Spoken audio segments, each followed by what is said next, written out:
मैं हूँ आपका मेज़बान मोहम्मद इरफान हरपल। आप देख रहे हैं वाइस ऑफ अहमदपुर सियाल। मैं इस वक्त मौजूद हूँ, ये तहसील अहमदपुर सियाल का इलाका है, चाक कासिम वाला। इस वक्त मुकम्मल जो तहसील है वो सैलाब में डूबी हुई है, और इस तहसील में जो सैलाब मुतासरीन हैं उनकी मदद के लिए जहाँ पे दीगर फाउंडेशनें उनकी मदद के लिए सरगर्म हैं और मैदान में उतरी हुई, उसी तरह खुदामुल उम्मा के जो सिंध के अमीर हैं वो भी इस वक्त यहाँ पे मौजूद हैं। और खसूसी जो इस वक्त खुदामुल उम्मा पाकिस्तान के अमीर हैं पीर मदर सईद शाह साहब, वो इस वक्त गज़ा के जो मज़लूम फ़लस्तीन भाई बहन हैं उनको बचाने के लिए इस वक्त गज़ा के लिए रवाना है। तो उनके खसूसी जो हिदायत उस पर आज खुदामुल उम्मा के सिंध के जो अमीर है वो यहाँ पे पहुँचे हैं, और यहाँ पे जो सैलाब मुतासरीन हैं उनकी मदद के लिए यहाँ पे इनमें राशन भी तकसीम आज इन्होंने किया है।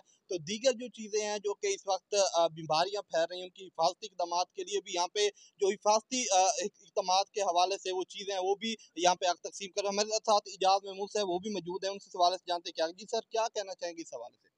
बिस्मिल्लाहिर्रहमानिर्रहीम। सबसे पहले तो आपका बहुत शुक्रिया कि आपने हमें अपने इलाके में वेलकम कहा। मैं अभी पूरा इलाका तकरीबन घूम कर आया हूँ। वाकई यहाँ हालात बहुत ख़राब हैं और 4-4 फुट तक हमने देखा, 5-5 फुट तक मकान पानी में है।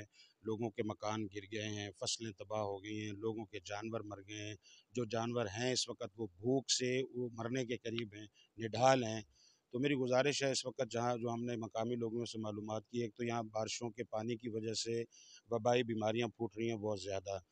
जो रिफाई काम करने वाले लोग हैं उनको चाहिए कि अपनी डॉक्टरों की टीम के साथ फ्री मेडिकल कैंप यहाँ लगाएं ताकि उन लोगों की दादरसी हो सके। और इसी तरह मच्छर बहुत है इलाके में, मच्छरदानियों की यहाँ लोगों को ज़रूरत है। और वो आम तौर पर लोशन जिससे लोग लगाकर मच्छर से बचते हैं उसकी ज़रूरत है। लोगों के घर गिर चुके हैं, उनको नकदी पैसों की ज़रूरत है, उसको सीमेंट सरिया बजरी की ज़रूरत है। रास्ते में आप आएँ तो ये हम मुल्तान की तरफ से आए हैं, पूरे रास्ते पर जगह जगह पर खेमे लगाकर लोग बैठे हुए हैं। ज़ाहिर है कुछ दिनों के बाद वो वापस अपने इलाकों में जाएंगे तो उनके घर तो खंडर हैं, अब उनको रहने के लिए छत की ज़रूरत होगी। तो उस छत के लिए उनके तामीराती मद में उनको सीमेंट सरिया बजरी नकदी पैसे इसकी ज़रूरत होगी। तो राशन की लोगों को ज़रूरत है। तो मेरी गुजारिश है आपके तवज्जुह से पूरे उम्मत मुस्लिमा से, बिलखुसूस मुसलमानान पाकिस्तान से, कि इस आफ़त और परेशानी की घड़ी में हम अपने इस भाइयों यहाँ अहमदपुर सियाल में मुल्तान के गिरदोनवा इलाका बहुत सैलाब में डूबा हुआ है। कल हमने वहाँ भी विज़िट की है और कल इंशाल्लाह हम वहाँ भी राशन तकसीम करेंगे और कुछ दीगर ज़रूरियात भी तकसीम करेंगे।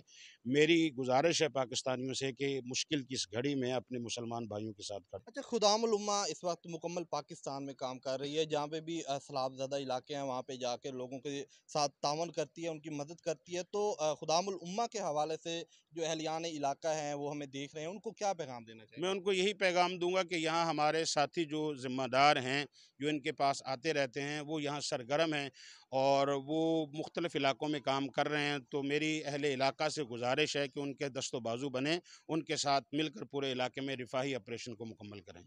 जी, जैसे कि आपने गुफ्तगू सुनी खुदामुल उम्मा सिंध के अमीर इजाज़ महमूद साहब की, उनका यही कहना है कि इस वक्त जो तहसील अहमदपुर सियाल और दीगर इलाकों में इस वक्त सैलाब ज़दा जो इलाके हैं वहाँ पे हमारी जमात जो है वो जाकर खुदामुल उम्मा वहाँ पे लोगों की मदद भी कर रही है और उनको राशन भी उन तक पहुँचा रही है। और ख़ासकर इन्होंने जो अहलियान अहमदपुर सियाल है उनके लिए भी एक खसूसी पैगाम दिया है। तो अगले प्रोग्राम तक हमें दीजिए इजाज़त। अल्लाह निगहबान।